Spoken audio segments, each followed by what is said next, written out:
দেখুন, মমতা বন্দ্যোপাধ্যায় এ রাজ্যের পুলিশি ব্যবস্থাটাকে কিভাবে তছনছ করছেন।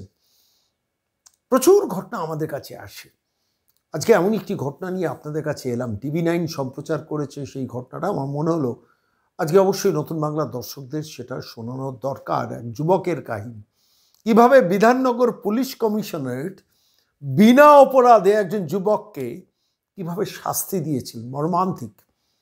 ছেলেটি ইস্টবেঙ্গলের সাপোর্টার। সেটি তারা মোহনবাগানের সাপোর্টার, ইস্টবেঙ্গলের সাপোর্টার, মহান স্পোর্টিংয়ের সাপোর্টার। আরজিকর নিগ্রহের মানে আরজিকরে অত্যাচারিতা, নিগৃহীতা এবং শেষ পর্যন্ত খুন হয়ে যাওয়া ওই ডাক্তার কন্যার জন্য সবাই দল বেঁধে যখন ওই খেলা বন্ধ করে দেওয়ার পর যুবভারতী ক্রীড়াঙ্গনের দিকে যাওয়ার ঠিক করেছিল, সেই সময় একজন যুবককে কিভাবে বিধাননগর পুলিশ কমিশনারেটের একটা ফেক ফলস অভিযোগের ভিত্তিতে কিভাবে তার উপর নির্যাতন হয়েছে। নির্যাতনই বলবো, তার কারণ তাকে গ্রেফতার করা হয়েছে একটা থানায়, সেখান থেকে নিয়ে আসা হয়েছে আরেকটা থানায় এবং বিধাননগরের একটি থানায় নিয়ে আসা হয়েছে এবং নিয়ে এসে হাওড়া থেকে বিধাননগর থানায় নিয়ে আসা হয়েছে এবং তারপর তাকে একটা সেলের মধ্যে রেখে দেওয়া হয়েছে। আমি বলছি এই রাজ্যের সমস্ত মানুষের, যারা মোহনবাগানকে সমর্থন করেন, যারা ইস্টবেঙ্গলকে সমর্থন করেন, যারা মহামেডান স্পোর্টিংকে সমর্থন করেন, কিংবা কোনো খেলার সঙ্গে সম্পর্ক যুক্ত নয়, তাদের প্রত্যেকের শোনা দরকার এই মর্মান্তিক কাহিনী, এক যুবকের মর্মান্তিক কাহিনী। সেই যুবকের ছবিটা আপনারা কভারে দিয়েছি, আপনারা দেখছেন। মানে আমি এই অডিওটা শুনছিলাম, বিশ্বাস করুন, কষ্টে যন্ত্রণায় বুকটা ফেটে যাচ্ছিল। তার তার তার তার যে যে যে দুটো গ্রুপে তিনি মেম্বার, সে দুটো গ্রুপে তার সম্বন্ধে কিছু খুঁজে পাওয়া যায়নি। ওসি বলছেন যে তার গ্রুপে কিছু খুঁজে পাওয়া যায়নি, তাহলে আমি ছেলেটিকে ছেড়ে দিই।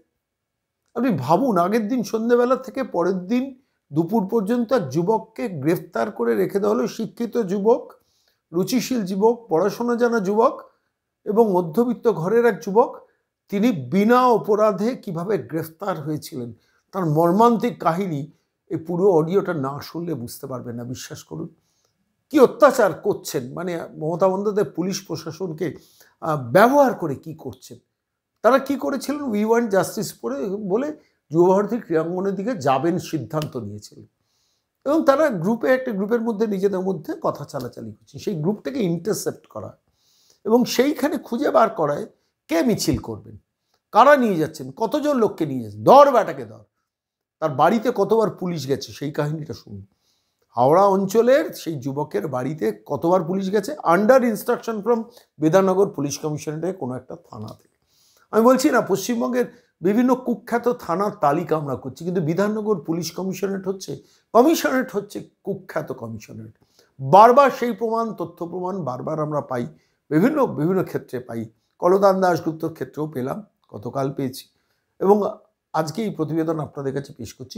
দেখুন, সেই কুখ্যাত বিধাননগর পুলিশ কমিশনারেটের অধীন একটি থানা কিভাবে বিনা অপরাধে একজন ইস্টবেঙ্গল সমর্থককে কিভাবে নির্যাতন করেছেন, মানসিক নির্যাতন। মানে তাকে বিনা অপরাধে জেলের মধ্যে ফেলে রাখা হয়েছে, শুধু সেলের মধ্যে ফেলে রাখা শুধু হয়েছে তাই না। তারপর ওসি বলছে না, এর সম্বন্ধে তো কিছু পাওয়া যায়নি, তাহলে গ্রেফতার করলেন কেন? আমি বলছি এই ওসির শাস্তি হবে না কেন? আসলে নবান্নের 14 তলায় যে মহিলা বসে আছেন না, তার শাস্তি হলে কিন্তু এইসব ওসিরা সব ঢিট হয়ে যাবে, একদম ঠিক হয়ে যাবেন। এই বিধাননগরের পুলিশ কমিশনারেটের ডিসি গতকাল একটা প্রেস স্টেটমেন্ট করছিলেন না, যেটা গভীর ষড়যন্ত্র বলে একটা গল্প বলছিলেন না, সম্ভবত অনিশ সরকার। সেই বিধাননগর পুলিশ কমিশনারের কীর্তিটা শুনুন, চিনে রাখুন, আইডেন্টিফাই করে রাখুন। বিধাননগর অঞ্চলের যেসব মানুষ বা বাংলার সমস্ত মানুষের চিনে রাখা দরকার যে কীভাবে একটা কমিশনারেটকে মমতা বন্দ্যোপাধ্যায় কুখ্যাত করে ফেলেছেন। আমি বলছি সমস্ত পুলিশ অফিসাররা খারাপ নন, 5% পুলিশ অফিসার খারাপ, 5%। আচ্ছা, এই অনিশ সরকার বলে যে ডিসি, তিনি গতকাল যখন প্রেস কনফারেন্স করছেন কুণাল ঘোষের ছাড়া একটা অডিও নিয়ে, মানে কি নির্লজ্জতার সমস্ত সীমা অতিক্রম করে গেছে। ভয়েস স্যাম্পল টেস্ট করেনি, আমাদের ইন্টেলিজেন্স ডিপার্টমেন্ট বলেছেন, আমাদের টেকনিক্যাল ডিপার্টমেন্ট বলেছেন অডিওটা সত্যি। ঠিক, অডিওটা যদি সত্যি হয় বুঝলাম, কিন্তু ওই একই গলা কলতান দাশগুপ্তের কিনা আপনি বুঝলেন কি করে? তার আগেই তাকে গ্রেফতার করে 7 দিনের পুলিশ কাস্টডি নিয়ে নিলেন কলতান দাশগুপ্তকে। আজকে দেখুন এই ঘটনাটা, এটা অনেক দিন আগের ঘটনা, একজন ইস্টবেঙ্গল সমর্থকের ওপর কি নির্যাতন চালিয়েছিল এই বিধাননগর পুলিশ কমিশনারেটের নেতৃত্বে একটা পার্টিকুলার থানার ওসি এবং বিনা অপরাধে তাকে গ্রেফতারি করে, এবং শুধু না, কলকাতা হাইকোর্টে পুরো যখন আইনজীবী সব্যসাচী চট্টোপাধ্যায় যান পুরো ব্যাপারটা নিয়ে, মামলাটা নিয়ে, একদম মৌখিক নির্দেশে তাকে রিলিজ করে দেওয়ার নির্দেশ দেওয়া হয়েছিল। তারপরে কোনো লজ্জা নেই। আমার খালি মনে হয় এইসব পুলিশ অফিসাররা আয়নার সামনে একবার দাঁড়ান না। কথা বাড়াবো না, অডিওটা তো সেই অনুযায়ী দুদল, শুধু দুদল বলবো না, ইস্টবেঙ্গল, মোহনবাগান, মোহামেডান সব দলের সমর্থকরাই ঠিক করেছিল যুব ভারতীর ধারে গিয়ে আমরা প্রতিবাদ জানাবো। সেই অনুযায়ী বিভিন্ন সোশ্যাল মিডিয়াতে পোস্ট হতে থাকে। রবিবার দিনকে দুপুর 12টা নাগাদ হঠাৎ করে আমার কাছে পুলিশ থেকে ফোন আসে।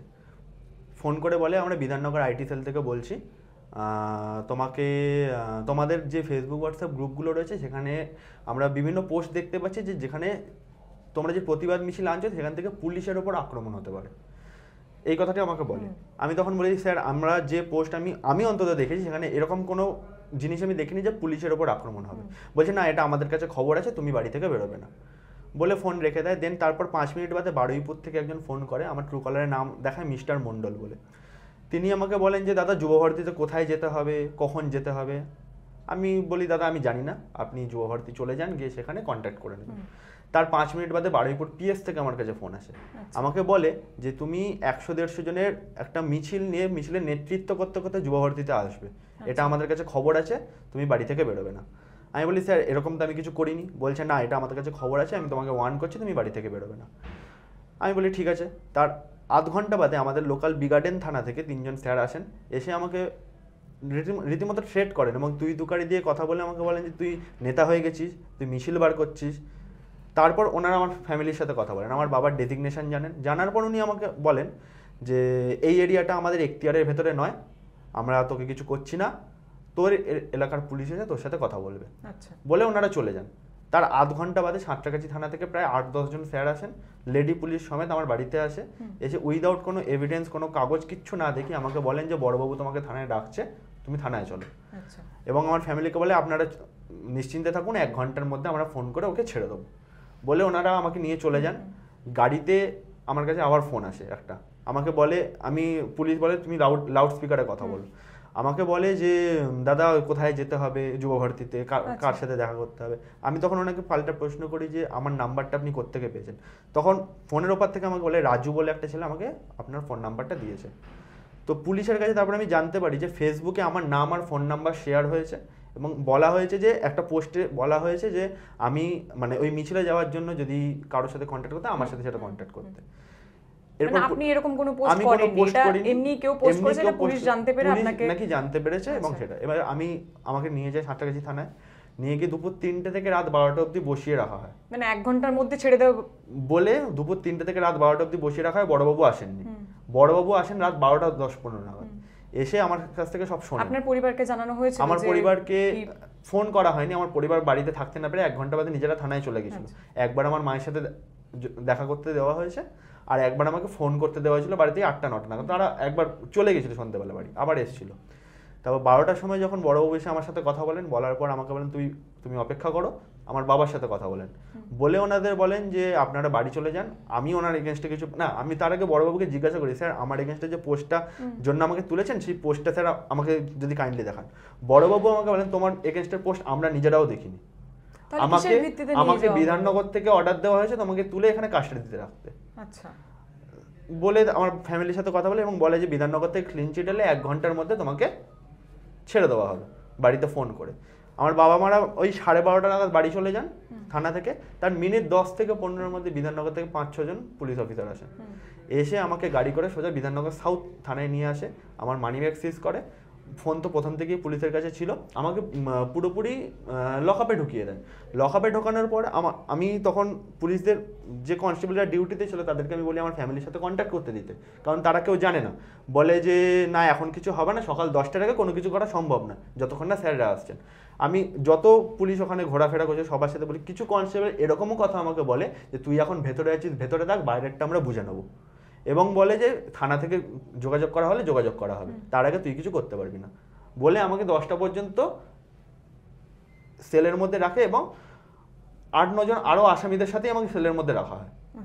তারপরে ইতিমধ্যে সকাল 6টার সময় বাবা মা সাঁতরাগাছি থানায় গেছিলেন, ওখানেও 2 ঘন্টা তাদেরকে বসিয়ে রাখা হয়, কোনো পুলিশ অফিসার ছিলেন না। কনস্টেবলদের জিজ্ঞাসা করা হলে বলে পুলিশ অফিসাররা ঘুমাচ্ছেন, এখন কেউ কথা বলবে না। 6টা থেকে 8টা অবধি 2 ঘন্টা বসিয়ে রাখার পরে বাবাদের জানানো হয় যে, একজন কনস্টেবল এসে তাদেরকে জানান যে আপনার ছেলে তো এখানে নেই, তাকে বিধাননগরে নিয়ে চলে যাওয়া হয়েছে রাত্রিবেলা। আমার দাদা হচ্ছে পেশায় উকিল হাওড়া কোর্টে, ওনার থ্রুতে সব্যসাচী চ্যাটার্জি যিনি হাইকোর্টের উকিল, তার সাথে আমার বাবা যোগাযোগ করেন এবং তিনি আমাদের বলেন যে আপনারা থানায় যাবেন না, সোজা হাইকোর্টে আসুন। ওনার আন্ডারেই প্রধান বিচারপতির এজলাসে আমার মামলা ওঠে এবং বিচারপতি কোনো পিটিশনও জমা নেননি, ওনার জাস্ট কথা শুনে আমাকে ডাইরেক্ট রিলিজ করার অর্ডার দেন। আমাকে এর মধ্যে 10টা 11টা 10:30 পৌনে 11টা নাগাদ আমাকে বড়বাবু বিধাননগর থানার ডাকেন এবং আমি কি করি, আমার ফ্যামিলি বা এসব জানার পর আমার ফোনটাকে চেক করেন উনি, এবং ওনার কাছে সেই সময় একটা ফোন আসে এবং উনি সেই ফোনের মধ্যে বলেন, মানে আমি হোয়াটসঅ্যাপে কোন কোন গ্রুপের মধ্যে আছি সেই গ্রুপের নাম বলেন। আমি 2টো হোয়াটসঅ্যাপ গ্রুপের মধ্যে ছিলাম, একটা ইস্ট বেঙ্গল ফ্যামিলি আর একটা হাওড়া মশাল বাহিনী। এই 2টো গ্রুপের কথা বড়বাবু ফোনের ওপরে বলেন এবং বলেন যে আমার এগেনস্টে কোনো অ্যালিগেশন ওরা খুঁজে পাচ্ছে না। তারপরে ওনাকে বলেন তাহলে আমরা একে ক্লিন চিট দিয়ে ছেড়ে দিচ্ছি। তাহলে আমার প্রশ্ন হলো যে সারা রাত আমাকে হ্যারাসমেন্ট করা হলো, কোনো কারণ ছাড়া আমাকে লকআপে ঢোকানো হলো, আমার এগেনস্টে কোনো প্রমাণ তারা দেখাতে পারলো না, আমার ফ্যামিলিকে কিছু জানানো হলো না, এই জিনিসগুলো কেন ঘটবে? একেবারে যখন তোমার এগেনস্টে কোনো প্রমাণ দেখাতে পারলেন না পুলিশ থেকে, তো তারপর কি মানে কোনো অ্যাপোলজি বা ক্ষমা তারা চেয়েছিলেন? আমার কাছে কিছু চাইনি, আমার বাবা মার সাথে আলাদা করে কথা বলেন তারা, তাদের বলেছিলেন, তাদেরকে বলে বসান এবং বলেন যে হ্যাঁ ঠিক আছে, আপনার ছেলের এগেনস্টে কোনো আমরা অ্যালিগেশন পাইনি, ওকে আমরা তাই ছেড়ে দিচ্ছি, ইন ফিউচার যদি কোনো দরকার পড়ে আমার ফোন নাম্বার রাখুন, ব্যাস এইটুকু। মানে এটা রীতিমতো একটা হ্যারাসমেন্ট প্রসেস তোমার মধ্যে দিয়ে গিয়েছে, এটা তোমাকে এটা ফেস করতে হয়েছে, যেখানে তোমার বিন্দুমাত্র কোনো ভুল নেই। ইভেন তুমি পোস্টটা পর্যন্ত করোনি। মানে এর থেকে আমরা বুঝতে পারি সোশ্যাল মিডিয়া আমাদের এখন অনেক বড় একটা মাধ্যম হয়ে গেছে অনেক কিছু প্রচার করার জন্য, কিন্তু অপপ্রচারও থামছে না, তারই শিকার আমরা দেখতে পেলাম। আরেকটা কথা আমি বলতে চাই, শুধুমাত্র ওই ইস্ট বেঙ্গল ফ্যামিলি গ্রুপ থেকে আমাকে না, আরো একজন বন্ধুকে আমার তোলা হয়েছিল। আমি যখন সোমবার রাতে বাড়ি ফিরি, তার সাথে আমার যোগাযোগ হয়, সে আমাকে বলে আমাকে যে ফোন করেছিল মিস্টার মন্ডল নামে বা যা এবং আমার এগেনস্টে যা অ্যালিগেশন দেওয়া হয়েছিল সেম অ্যালিগেশন ওকেও দিয়ে নাগেরবাজার থানায় তাকে তুলে নিয়ে যাওয়া হয়েছিল। সে অ্যাডভোকেটের সাথে যোগাযোগ করে তাকে সন্ধ্যেবেলা ছাড়ানো হয়েছিল, কিন্তু আমাকে যেহেতু বলেছিল বড়বাবু কথা বলবেন বলে ছেড়ে দেবেন, সে কারণে আমরা অ্যাডভোকেটের সাথে কথা বলিনি, আমরা নর্মাল গেছি। এই হচ্ছে ব্যাপার। এবং সব কিছু হওয়ার পর আমি বিশেষ ধন্যবাদ জানাবো কল্যাণ চৌবে স্যার এবং সব্যসাচী স্যারকে, যিনি আমার হয়ে বিনা পারিশ্রমিকে উনি কেসটা লড়েছেন। এবং কল্যাণ চৌবে শোনার পরে বিকালবেলা 4:30টার সময় আমার বাড়িতে এসেছিলেন। তোমার কি কোথাও মনে হয় এই যে প্রতিবাদ এটাও কয়েকদিন পর কি এভাবেই থেমে যাবে, নাকি থেমে যাওয়া উচিত না? কারণ আমাদের মা বোন দিদি সবাই বাড়িতে রয়েছে। আমার বোন উচ্চ মাধ্যমিক দিচ্ছে, সে কদিন বাদে তাকেও তো পথে নামতে হবে কাজ করার জন্য। তো আজকে যে দিদির ওপর এই জিনিসটা ঘটেছে, সেটা তো কাল পরশু আমার মা বোন তাদের ওপরেও ঘটতে পারে। যদি এর বিচার না হয় তাহলে তারা সুরক্ষিত কোথায় থাকবে?